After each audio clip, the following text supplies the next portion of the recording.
Good. Call order the Greenwood Redevelopment Commission on this, the 12th day of August 2025. May I have a roll call, please? Mr. Hoover. Here. Mr. Hopper. Here. Mr. Harris. Present. Mr. Miller. Present. Let the record show Mr. Campbell is absent and the non-voting advisor seat is still vacant. All right, Mr. Miller is on the interwebs and we can see him. Is there a motion to approve our minutes from our July 8th meeting? I'll motion that. I'll second that. Here's second by Mr. Hoover. Any additions, corrections, deletions? Hearing none, roll call, please. Mr. Harris. Aye. Mr. Miller. Aye.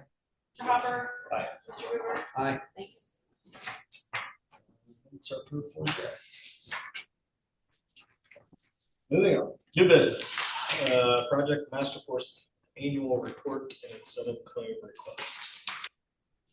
This was provided to you on your SharePoint, and this project agreement was entered into a few years ago, and summary provides up to $100,000 of incentives, and they have previously been provided their first $50,000. This current claim is asking for the remainder, remaining $50,000. Their annual report indicates they're in compliance and are qualified for that. And since their annual report is consistent with their obligations, they do not need to provide an oral report, but we do need to act upon their request for the remaining $50,000. Is there a motion? I'll motion that so long as they're in compliance. Second. I'll second that. Any questions for Mr. Watson from anyone? Non roll call, please. Mr. Miller. Aye. Mr. Harris. Aye. Mr. Hopper. Aye. Mr. Hoover. Aye. Motion is approved 4-0. Thank you. Thank you. Resolution number 2025-03, a resolution approving an application for property tax deductions for certain personal property located within the Greenwood East Side Economic Development Area, ResMed Corp. Just for the record, that was a mistake. It's the worst bill. Right? Stephen? That's The correct. agenda was incorrect. Spill. Yeah. Okay, got it. Resolution, the one that you have in front of you, does reflect. Yep. Floor is yours, Ms. Revenue. All right, we pull up, pull up the presentation if you're able, or do I need to do that? All right, so Project Tower came to us in January of this year with an interest in looking at the former Pitney Bowes building at 1415 Collins Road, 446,000 square foot building. They are requesting a 3-year personal property abatement phased in equal parts over about 3 years for a $22.8 million project. It's a larger project without many available equipment. It's $22.8 million. So we've got company representatives that will that are here to provide a presentation. Jessica Coleman is the program director. We also have Sonia Gokale and Jane Orland from Trinity Field as well to answer any questions that you may have. Jessica. Good evening. How are you? Good. Good. I'm Jessica Coleman. I'll be taking you over the ResMed overview. I am the program director for this project.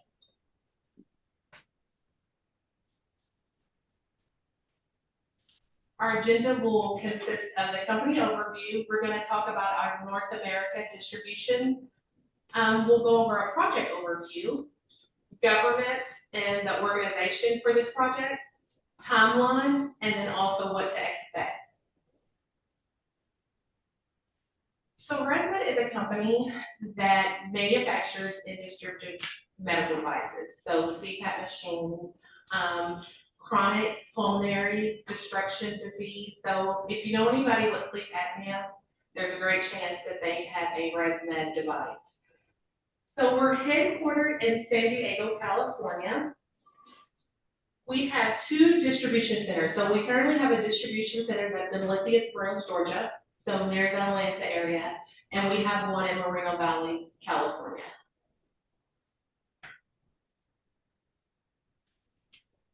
Our North America distribution center, the one that's in Atlanta, is 467,000 square feet.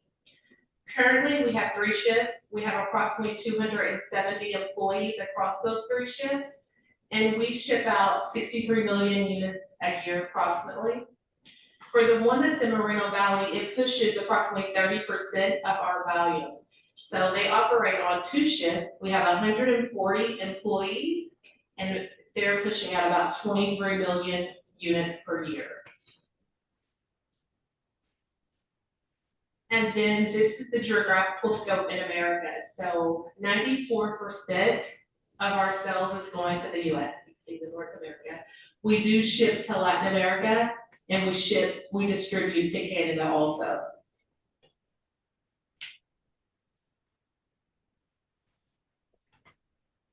And this is just a layout of our North America operations showing that the majority of the product is manufactured in Singapore and Sydney. So we have product that's coming into our distribution centers by coming to the local ports. So we have air, we have sea, and then we have the inbound trucking. And then it just shows the revenue split. So the majority of our shipments are parcel. We do have some full truckloads and some less than full truckloads.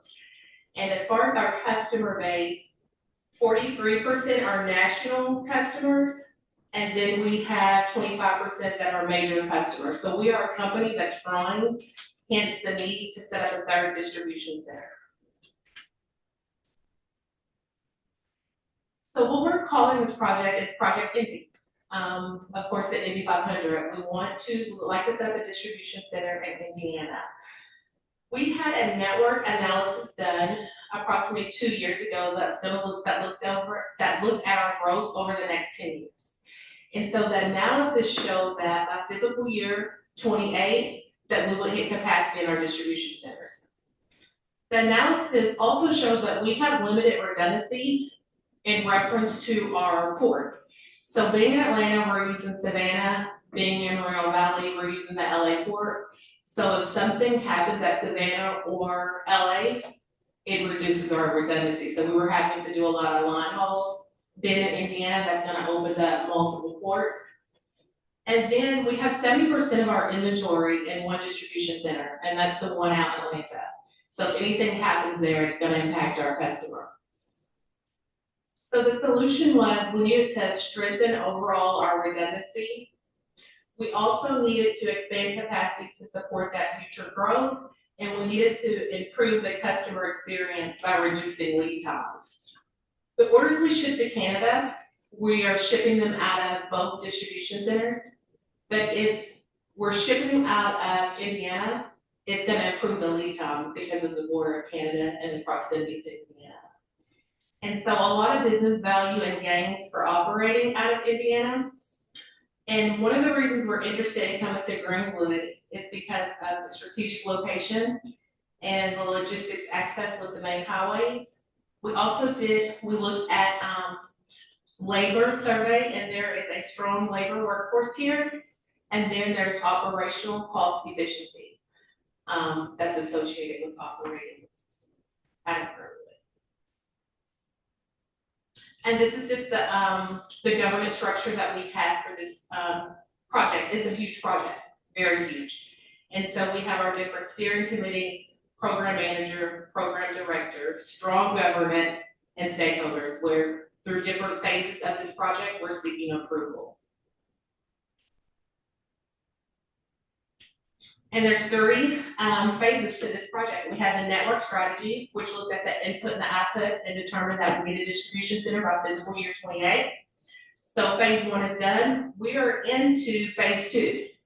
So concept design, how will it look and where will it be? And then going into detail design.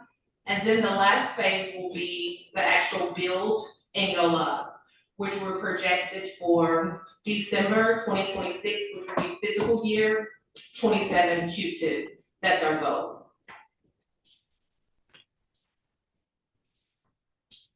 associate that, we have the hiring timeline. So starting June and July, we were looking at management positions and actually the skill set that will be needed. And then you'll see it over the course of 6 months where we would be looking at hiring associates in management for the distribution center.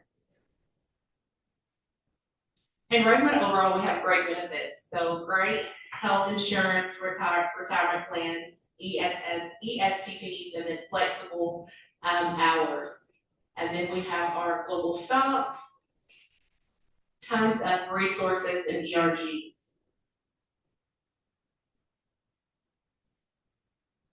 So what's next? We're looking forward to being a dedicated and contributing corporate citizen. We would like to partnership approach with local business communities, continuous improvement, and continuous investment in our employees and their success. We're looking to be able to have job creation and workforce development, sustainability and safety plans. We do a lot in the community and our other distribution centers where we're doing like the back to school drives, humanitarian work, feeding the homeless. So a lot of great things that we feel like we can offer as a company. Thank you for giving me the time today to give you a company overview. Any questions for the petitioner?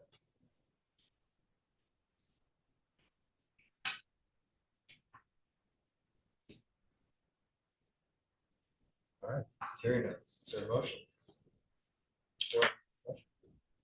Do everything is okay from your perspective? Yes, in general, I did, just as a minor nit, want to say that. Since you asked, I did notice that in the reading of the Form SB1, it looked like the amounts for the current values for the logistic distribution equipment and the IT equipment. I think those actually should be on a lower line. The way this form is designed, I think it's allow a calculation of what's existing, what you're going to add, and what's the net, and so forth. So they'd be done. But It'd be in the plus the estimated value of the gross project down one. yep. Yeah. Mhm. And then, so the final net would be the same amount. Right. Assuming it's worth zero. Right. I think it's implied that's what they're doing. But that's really all. Maybe they can submit a new one before it gets to the council, fix that. If we can. You follow what we were getting at Yeah, there? we need, there's some corrections on the SB that's required with the aligning and the values, so maybe send a new one before the. I can email, I have Jane's email, Amanda, so I can email what they're asking for. Perfect. As long as we have it before Monday. Now, also, one of the things that we have done in the past, in some cases, and this may be what you were thinking about when you asked me the question, particularly on real property abatements, we've asked for a firm commitment on when they would start and complete their project. This is a personal property project, so it's not as critical. However, if you felt it was appropriate to ask them to make a firm commitment on their start and completion dates, you could do that.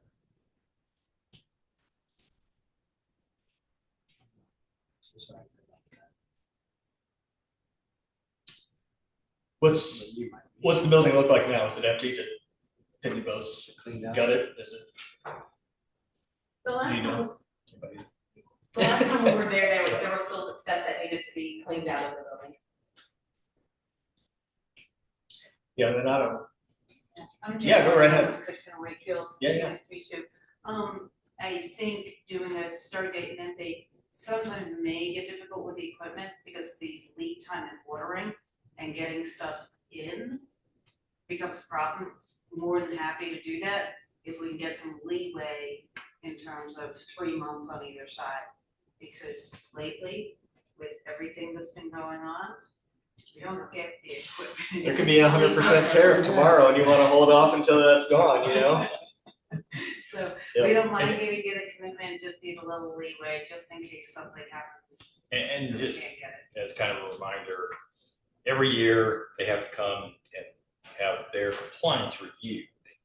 And substantial compliance is what the standard is. And so if they have not by, say, their completion date is November of 2026. If by November of 2027, they don't have anything happening there, it's pretty clear that they're not in substantial compliance. So that it's not quite as clear, but it's not like you're left not being able to do anything. I think we may have bigger issues if we don't get our equipment in, because we can't. Right. We need that, so. More than happy to work with you on timing, however it works for everyone. It's okay by me, and I'm gonna be the one who looks at it for the council if they have anything, so. For motion. Hey, I'll move that we approve resolution 2025-03. motion by Mr. Hoover, is there a second? I'll second. Second by Mr. Harrison. Any further discussion with the commission? Hearing none, roll call, please. Mr. Hoover, Aye. Mr. Miller, Aye. Mr. Harris. Aye. Mr. Hopper. Aye. Thank you. Motion is approved 4-0. Thank you. Goodbye.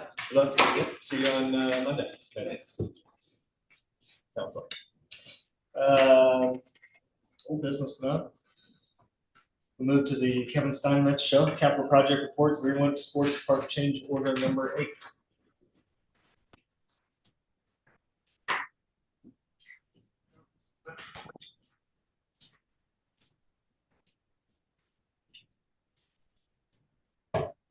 Pretty quick here, we have a kind of cleanup change order on the sports park.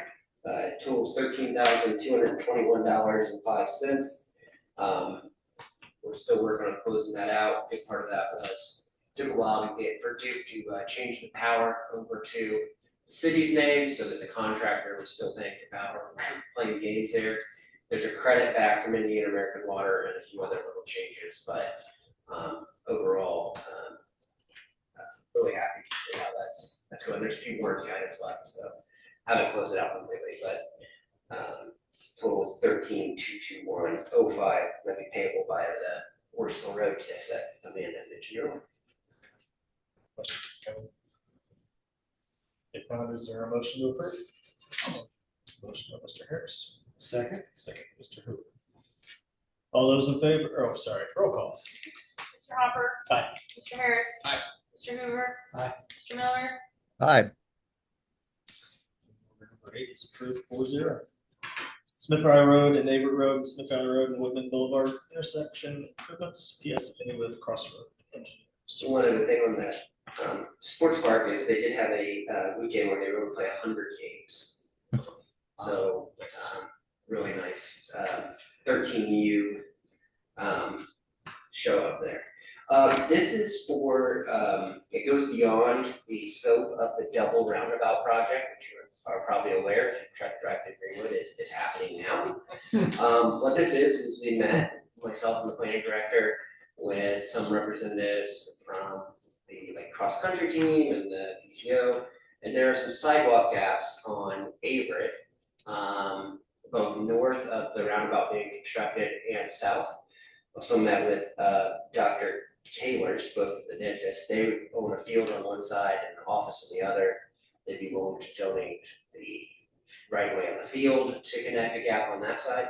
So what this does is it goes a little bit beyond the project limits to add the easement descriptions and the right of way required so we can fill in the sidewalk gaps between the it's like the Oak Meadows neighborhood just north of there, and then down to Freedom Park / middle school. So it seemed like a good thing to do with our continued effort towards connectivity, and especially linking those neighborhoods into the school and the park and the pool, etc. So, Kevin, those are on the west side of. there are some gaps. I know there's a particular pinch point going north. The roundabout adds a sidewalk on the roundabout project because it had to be confined to a certain area because there's grant funds involved. Adds a sidewalk on the northwest corner, but it doesn't go up to the next couple properties. Currently it ends, and then children walk, and then they cross over to the other side. And then on the southeast side where the house was, there's a gap in the field that the doctors own that they're gonna donate.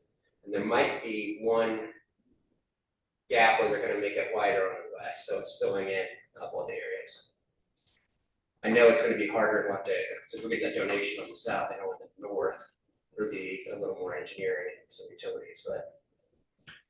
Just for clarification, Kevin, so will this involve the third property there that's? No, you're already getting a sidewalk, that, not you, but they are already getting a sidewalk. That's in the geographical scope of the roundabout. So they will have the deal there. It's just we couldn't fix these gaps within the same scope of that because there's grant money. Okay. Any other questions? Is there a motion to approve? Motion. So much for Mr. Harris. Is there a second? I'll second that. Love sidewalks around here.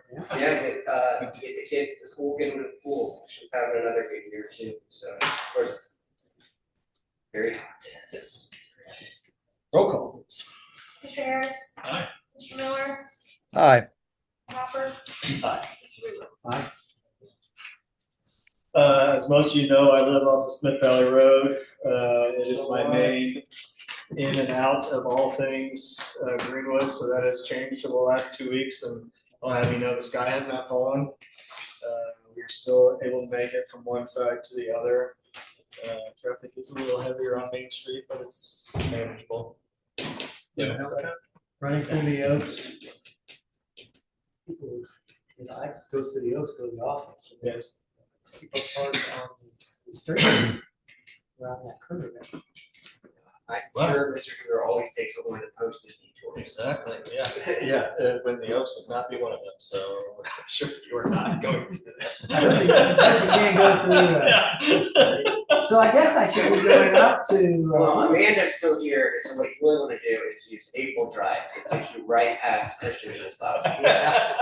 So April Drive is a right nice. Drive is the way You can sit there There for you a go. long time. All right, thank you, Kevin. Financial reports. I didn't see Adam online. I'm here. Can you hear me?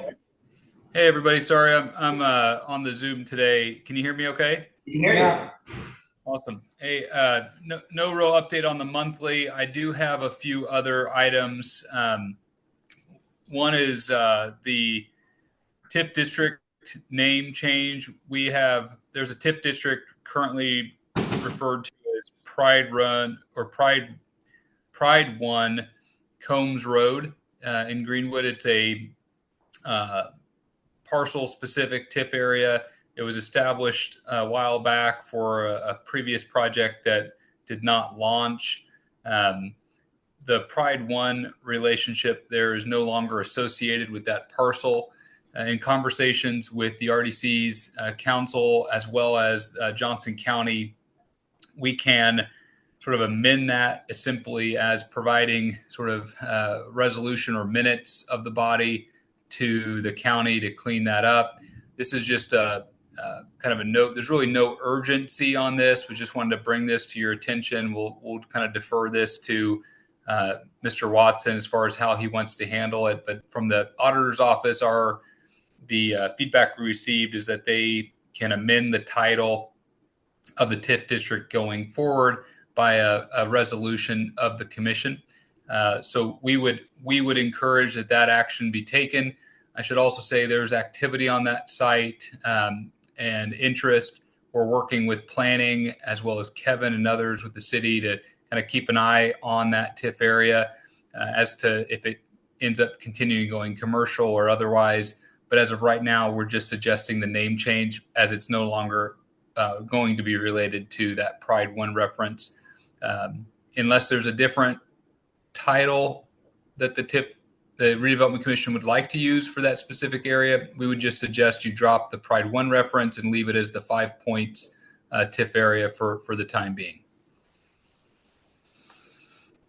Stephen, do we need a written resolution or can the minutes be sufficient? What will be your preference? Well, that's where I'd like to, get a clarification from Adam. He is the one that talked with the county. Did they indicate that reference in the minutes was satisfactory? They actually referred that they want a resolution. I agree that that's a pretty formal take.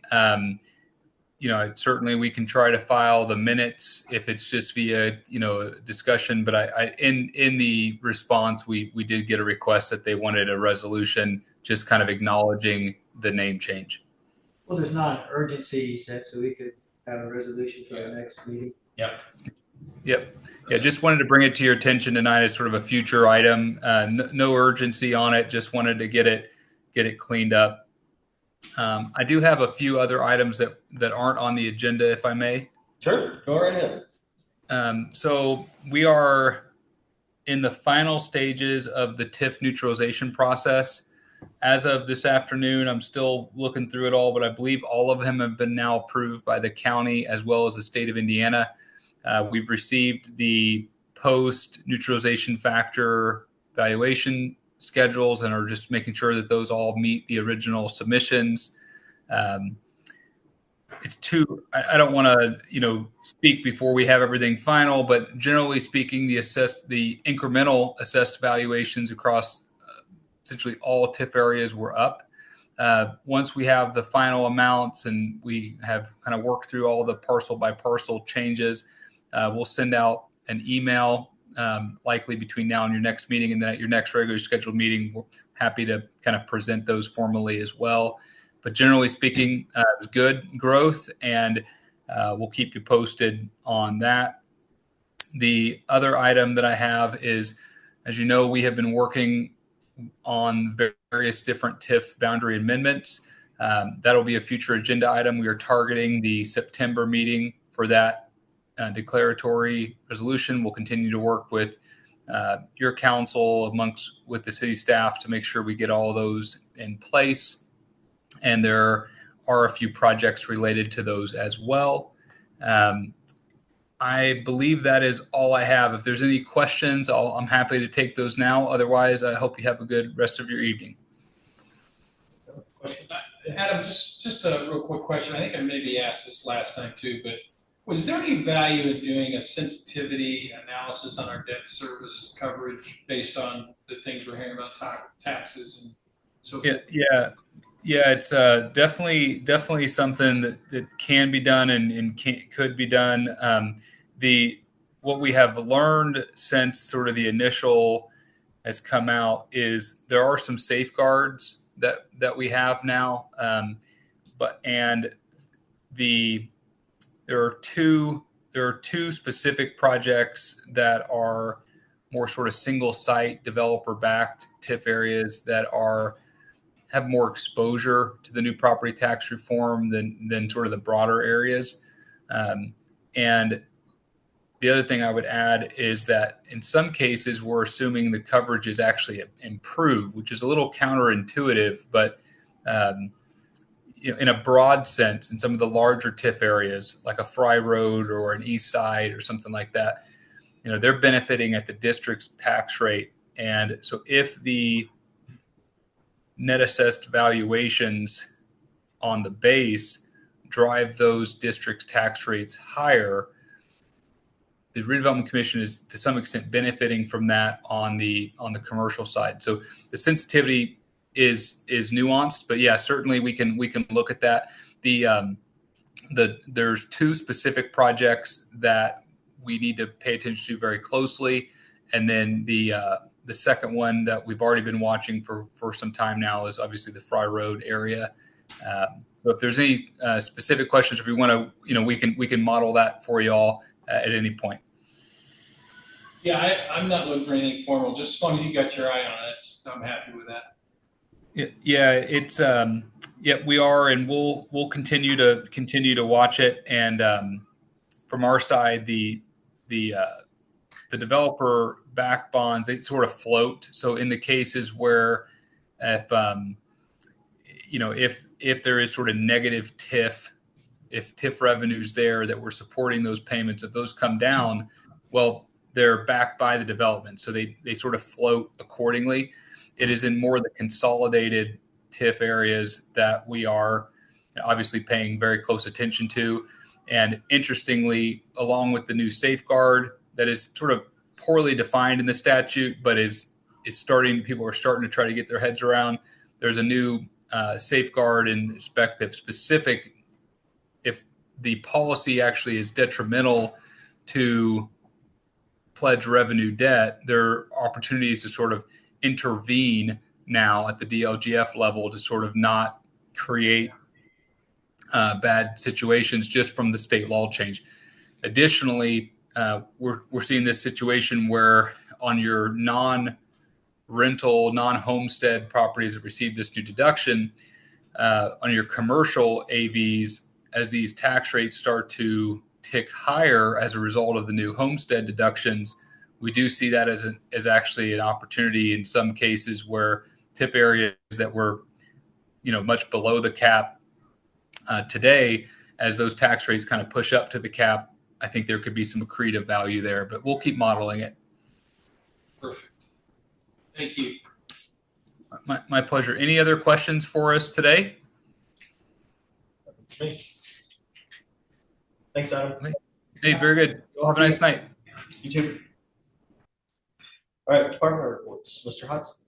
Corporation Council has nothing. Thank you, sir. Mr. Watson. I have nothing further. So nothing from Mr. Wright. We don't have an engineer. Don't see the mayor. Is there a motion to approve our August 2025 claims doc in the amount of $3,255,051.61? So moved. Motion by Mr. Hoover.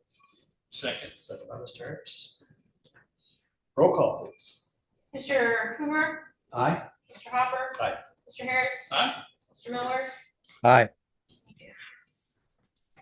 Claims docket is approved 4-0. Anything else from anybody in the room, on the internet? Hearing none, we are adjourned.